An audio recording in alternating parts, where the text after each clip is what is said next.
In case anyone anywhere had any doubts whatsoever about the energy of the Harris-Walz ticket and the success of the Democratic National Convention, consider this. Legendary Fox News hosts have been visibly stunned on air with the viewership of the DNC and the staggering, unexpected crowds of the Harris-Walz rallies.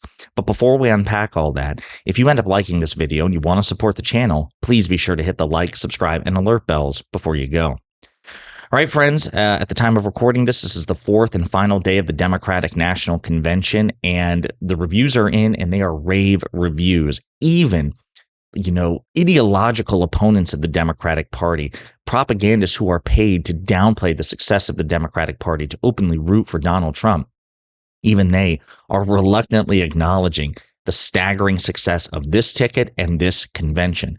And I want to play one clip. Well, I have a few, but one clip in particular I want to begin with. This is Dana Perino, Fox News host. She's conservative. She was the Republican press secretary of a Republican president, President George W. Bush. And she points out a feat that the Harris-Walz campaign accomplished, which is staggering. And she ties it directly as a point of comparison to Donald Trump. And it's not flattering for Trump. Also, what Kamala Harris did last night, she went to a swing state. They filled another arena, the same one that President Trump was in, and we all were in a month ago. And the thing that's quite incredible is that why would they do that? Well, one of the reasons is because David Plouffe, who's now running this campaign, and he had run the Obama campaigns, he knows exactly how to get new voters' phone numbers and their names, and I bet that all of them were contacted today that said, will you vote? Can we count on you to vote? Can you give us $20? They just raised $500 million in the last month, and 62% of the people that donated are people who never even gave a dime to Joe Biden. So I think that was also partly the strategic reason to have her there in a... Think about that, folks. Again, Dana Perino, just awed, impressed with the energy of the Harris-Walz campaign, the shrewd strategy of the Harris-Walz campaign, and the energy behind it. She points out, while the Democratic National Convention is going on here in Chicago, at the same time, in a different state, a different location, in Milwaukee, they also filled out an arena that had been filled out for the Republican National Convention. So think about that. They're basically double the energy. They're like, listen, we're having our convention in a different place, outshining yours, and we'll get to that in a minute. But also, we're going to go to the place where you had your convention, right? The nexus, the hub of Republican energy, and we're going to match it and potentially exceed it at the same time. That's how awesome, that's how energetic our campaign is compared to your struggling campaign, Donald Trump. That's the subtle message that the Democratic Party is trying to convey to MAGA Republicans, to Donald Trump. And Dana Perino is conveying that quite clearly. She's also pointing out that there's also a campaign acumen behind it, that the people who participated in these rallies will now be contacted by the Democratic strategists behind the Harris-Walz campaign, and that will also increase fundraising. And also note that Dana Perino made a point to remind Fox viewers of the staggering success of the Harris-Walz campaign in terms of fundraising, blowing the Trump fundraising out of the water, $500 million since Vice President Harris took over the campaign. And as she says, the vast majority of them, first-time donors, first-time small donors who had never contributed before. Unless something changes, the Vice President Harris is on a path to success, and this is only going to put pressure on Donald Trump. But again, I also mentioned that it wasn't just the energy of the crowds, it was the viewership. So I want to play this clip from former Fox News host, legendary Fox News host, Chris Wallace, pointing out another metric by which the DNC is crushing the Republican National Convention. The sort of level of performance at this convention as a whole, Wolf, I also think is a pretty significant storyline here. I mean, with Jamie's reporting about Oprah Winfrey, I have to say, watching the roll call last night, it was a pretty stark, frankly, contrast with how they did it at the Republican National Convention. It felt like they were having a big party here, and that seems likely to continue tonight. And I think my question is, how much does that break through in ways that aren't traditional? Because that's something I think the Democrats are really trying to do. I'll tell you, one of the ways it breaks through is the ratings. And they just came in for the second night of the convention. The TV ratings. Yeah. More than 20 million people watched. And by comparison, 14 million plus watched the Republican convention on the second night. So people are watching this convention, even though it's going late. Barack Obama didn't come on until after 11 o'clock in the East. But you talk about the performances at this convention. That's Chris Wallace pointing out another way in which, again, the DNC is crushing the RNC. And think about it. Think about who Donald Trump is. Now, believe it or not, as outsizes are and even viewership on television, other places, it is cool. It is important. But it's the lifeblood of Donald Trump. Remember, Donald Trump used to be a real estate mogul, and then he transitioned into a reality TV star. And that's how his brain works. To him, crowd sizes and viewerships are by far the most important metrics of political success. And by those standards, which I don't agree with, but those are Trump standards, Kamala Harris is kicking his ass.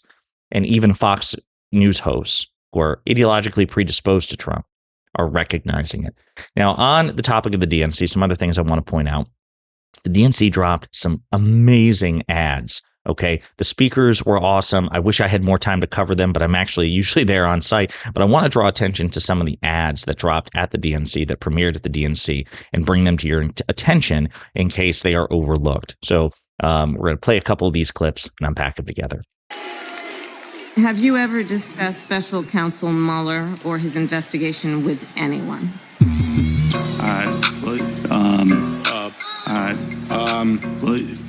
Could you repeat that question? Has the president or anyone at the White House ever asked or suggested that you open an investigation of anyone? Yes or no, please, sir?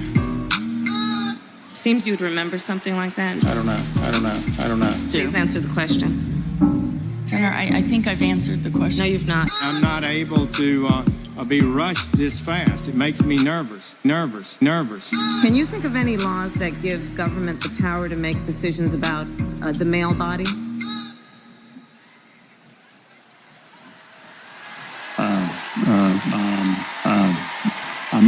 I'm not thinking of any right now.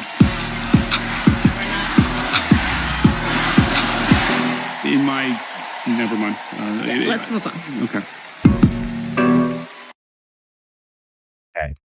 That was awesome. I think that to me, that's a very effective. That's one of the most effective ads ever. It's a compilation of the vice president's time as a senator California in the United States Senate, and she was a brutal, relentless interrogator and prosecutor. She suffused Republican witnesses with dread, and that's so important because, you know, Donald Trump and his sycophants are going to try to pitch the vice president as being weak and ineffective, and actually she is a relentless, ferocious prosecutor when she wants to be, and if she turns up that at all against Donald Trump, he is simply no match for her. He will be simply the latest Republican Republican official, Republican icon to crumble before her. But that's awesome. That's very effective. We need to see more of that. Another ad as well.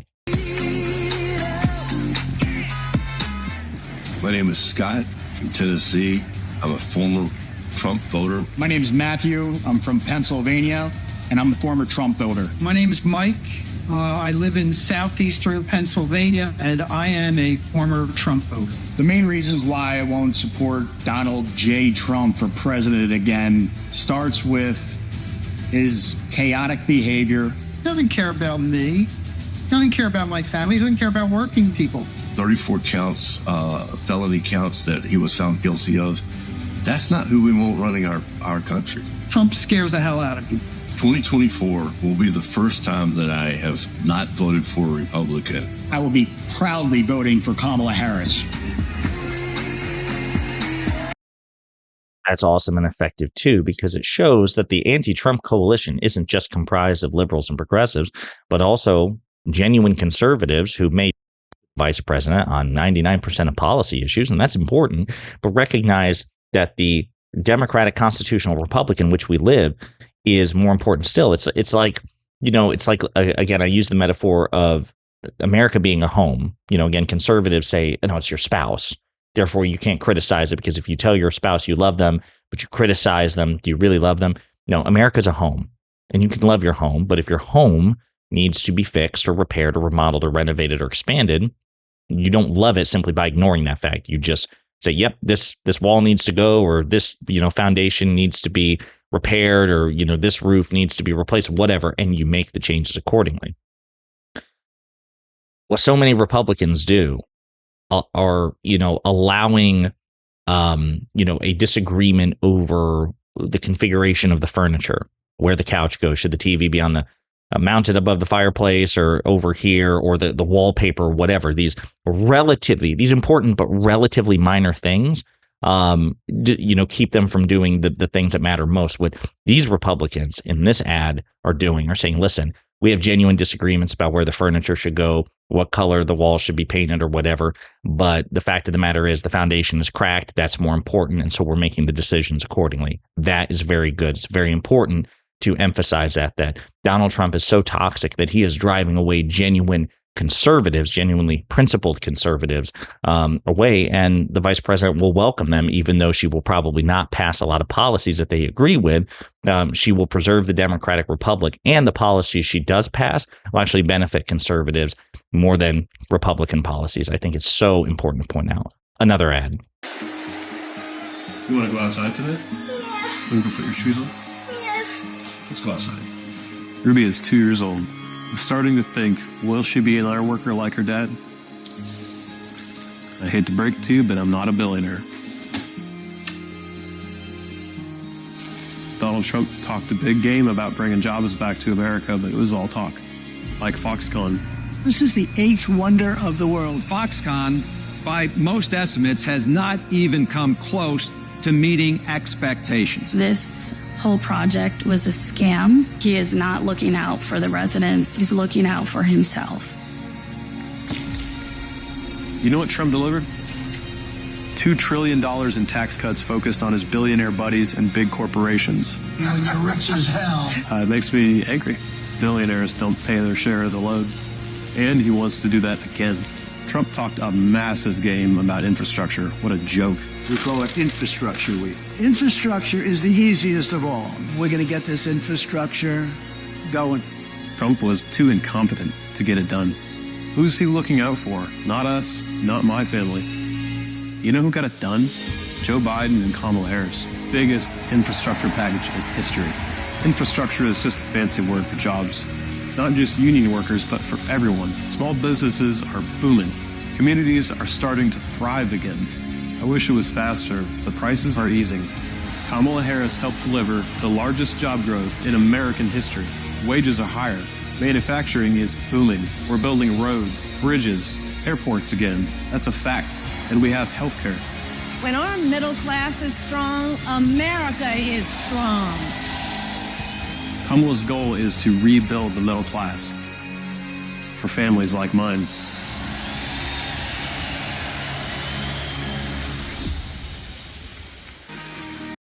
Again, another very powerful ad, contextualizing things among the working class, those who live paycheck to paycheck, those who may not be particularly, those who have a history of bipartisan voting. Maybe the guy in this ad voted for Republicans in the past. There's nothing about it which indicates that he is an ideological progressive or an ideological liberal. But what it speaks to is the fact that Donald Trump promised to do things, failed spectacularly, and on many of those promises, Biden and Harris delivered, right? Sign of greater competence. And I love the fact that this ad used the word incompetence because Donald Trump has a polling perception on so many things, which is quite frankly unjust. It's unfair, but that's the perception. We haven't done our job to sufficiently persuade people. And this ad, I think, goes a long way. Donald Trump is stupid. Donald Trump sucks at governing. He says he can do things. He fails spectacularly. Democrats succeed where he fails. And that's why this voter wants to give Vice President Harris, his vote, wants her to take the reins from President Biden and carry on with the Biden-Harris successes. I think it's a very powerful, important ad. It contextualizes it to the home of a working class family. And again, this is just a fraction of the good ads that dropped at the DNC. You'll see more, I imagine, even today. And in the meantime, you let me know what you think in the comments.